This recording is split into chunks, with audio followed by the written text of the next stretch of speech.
All right, I'm going to talk a little bit about the recent quote unquote debate I had on the Mark Bell's power project with Layne or Layne Norton PhD. Many of you have seen that and commented. I'd like to just put my perspective on that, include some of the studies that I reference, and then just kind of further elaborate on some of the points that we both made. First of all, I know that a lot of people are fans of either myself or Layne, and you tend to see things through the filter that you like to see things through. And I think for those that said that Layne was disrespectful or was looking at his phone, I didn't see that at all. I think the exchange between he and I think was, if anything, was very professional.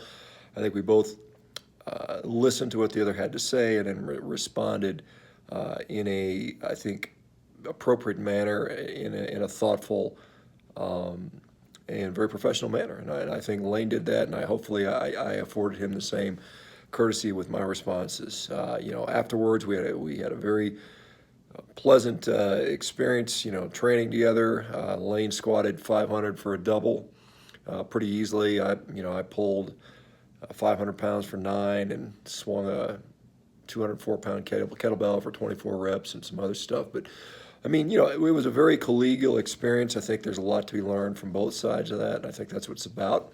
It's not a competition to see who has the best diet. I think the goal for all of us should be, let's find something that makes us healthy, and I think that's for any diet. I think it doesn't matter what diet you do. I mean, the only exception to that, not to pick on vegans, but vegans try to force that on everybody else as an ideology, and they try to force that they don't want other people eating meat, and so that, in my view, deserves to be pushed back against. But if somebody wants to eat a vegan diet, or if it fits your macros diet, or a Mediterranean diet, or a vegetarian diet, or a keto or paleo diet, that's up to them. And if they want to eat a carnivore diet, that's up to them as well. But I think there's a lot of valuable information that Layne provided, and I think hopefully I provided some as well. I want to, just to get into what I call the good, and we'll get into the bad, and then the magic of the carnivore diet. When he talks about calories mattering, all calories matter, I don't disagree with that at all, and I think this is where some of it's semantics. So even if people talk about the carbohydrate insulin hypothesis of obesity, even if there is some metabolic advantage, and we talked about David Ludwig's recent study about, and I'll reference that, the fact that there may be, at least at maintenance phase, a caloric advantage. That is, people can eat a few more calories, maybe even a couple hundred more calories in a low carbohydrate state and maintain the same body weight. So that would be a metabolic advantage, and that would favor a hormonal difference in how we store weight, or how we gain weight, or how we maintain weight. But still, the currency of choice is still calories, and so the point I think he's trying to make, and I would agree with, is that even if your metabolism allows you to burn more calories, it's still calories in the end. And so if you're burning more calories, then you can eat a few more. But at the end, if you eat more than you burn, you will always want to put on weight. I mean, it doesn't mean that you can't eat more calories on a carnivorous diet or a low carb diet potentially. But in the end, it goes up to a point. You may be eating 200 or 300 extra calories, but after a point, you may find that you store weight. It is possible for people to get fat on a carnivore diet. It happens. It happens. But let's talk about some of the other things we both agreed upon, the good things. Protein. Protein is a macronutrient that it is very difficult metabolically to turn into body fat. There are documented studies out there on protein overfeeding studies that will show that people that do that tend not to store body fat. They sometimes will gain lean body mass, but they tend not to put on extra body mass. And that's up to, again, that's going to be up to a point as well. Maybe that point is the point of satiety. And we can talk about that. Now, carnivore diet, certainly, as I mentioned, is going to be higher in protein for most people. Now, if you're coming from a bodybuilding style diet where you're eating a ton of protein anyway, it may not be that much difference. But for most people, particularly people on a standard ketogenic diet where they're really restricting protein, or on a really high carb-based diet, or the standard American diet where the protein intake among Americans is around 12 to 15%. Carnivore diets tend to be 30%, 40%, or sometimes even higher with regards to protein macronutrient intake. The other point he brings up is satiety, right? It is hard to eat meat. I just got back from a Brazilian steakhouse and I ate my fill, and it's hard to do. It really is. And I think a lot of people will find that satiety, and that matters. That's another way you can regulate your appetite. So again, it doesn't really, in my view, it doesn't really matter the mechanism by which the carnivore diet helps people. I mean, I think there's several mechanisms.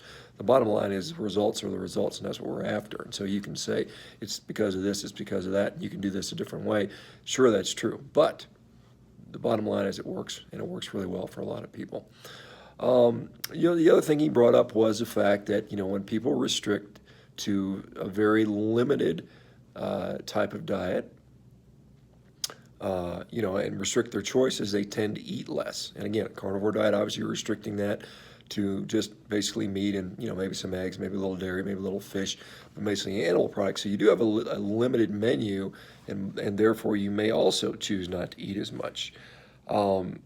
Another sort of interesting point that he talks about is that, people that intermittent fast do tend to eat less. And I think a carnivorous diet lends itself to an intermittent fasting style approach. I call it intermittent feasting. I think and I think it's important to listen to your appetite, and I think that your appetite on a carnivore diet tends to let you eat less frequently, which I think ultimately is a good thing. So you have all these mechanisms by which either metabolically you have an advantage, either via protein or maybe, and I think there's a big maybe there, via low carb. I think the data's still out on that, particularly when it comes to maintenance. And we know that it's satiating. We know that, maybe lack of variety, it helps people to stay on track and eat less. And then we also know that, the feeding schedule. So all these things may benefit people when it comes to weight loss. And we do see lots of people having success on a carnivore diet. Other things that, that are important, he mentioned that, and I can't remember the study he referenced. I think it was NOD, but I don't have that study. It says that about 90% of all health benefits come with weight loss.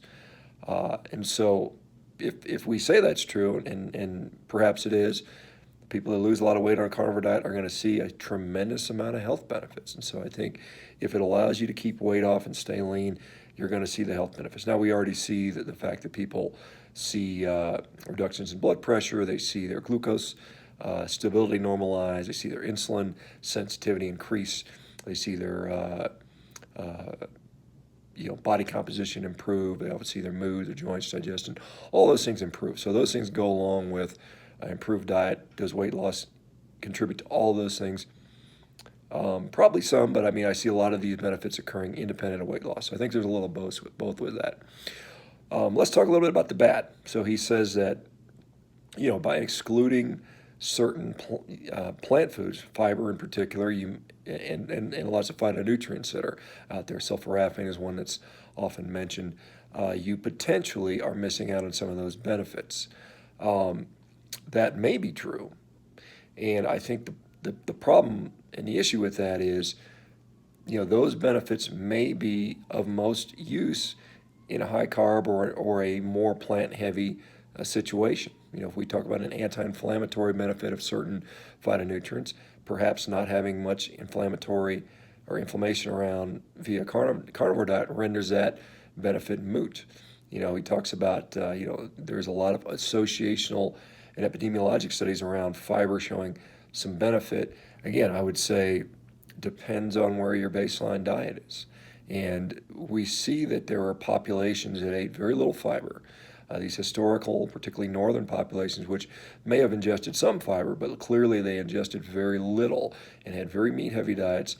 And it's clear There's all kinds of studies that support the fact that they were healthy populations. There's some veganist revisionist history going on where they pull studies from the 1970s when they've already been introduced to the Western style of eating, where they'll say they have more heart disease. But that is clearly not what the vast majority of the literature on these people show from the earlier part of the 20th century. You know, so we have some decent scientific reasons to think why a carnivore diet is beneficial. There are potential drawbacks, and again, it may be conditional, it may not be. I think it's best to decide yourself where that's important or not. He talks about using an evolutionary. I talk about epidemiology not being a particularly good source of determining what you should eat, and I think we both agreed on that. He then points out that evolution is not a particularly good argument either, and I agree with that as well.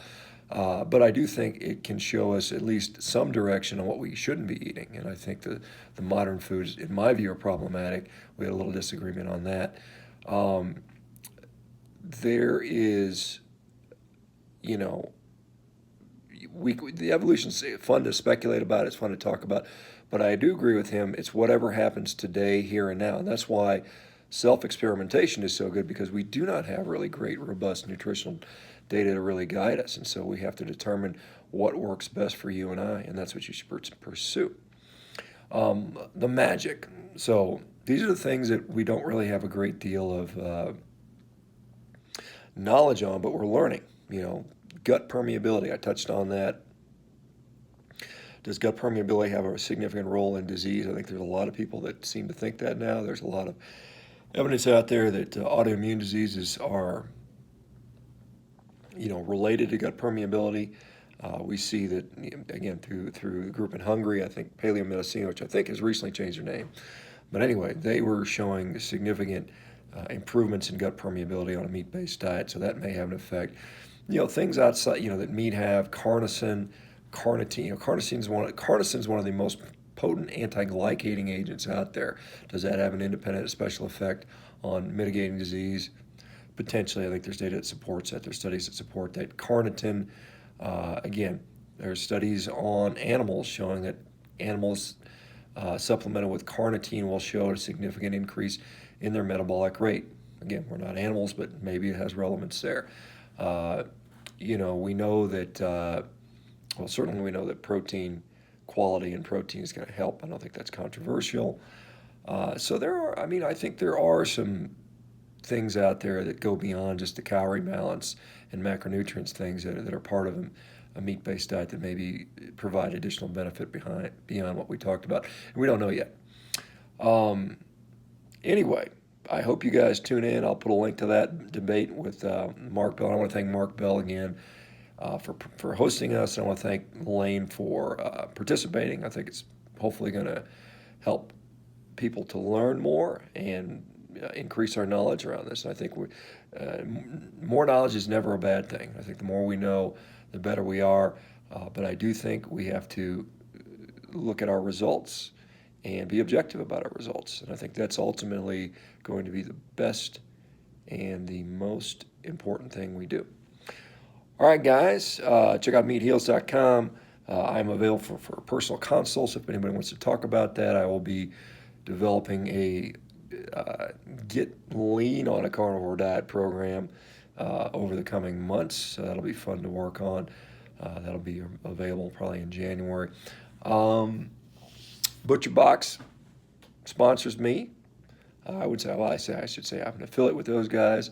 If you're kind enough to if you're interested in using them and you're kind enough to support me, I would certainly appreciate it. I'll include a link for that as well. Anyway, I hope you guys enjoy this. Let me know what you think. I generally don't comment in the YouTube comment section, but I do read many of them, and I'll try to make videos in response to that, with legitimate questions. The typical vegan silliness, I just as soon don't really care much about that. But anyway, enjoy it. World Carnivore Month is coming up. World Carnivore Tribe on Facebook. Take care, guys.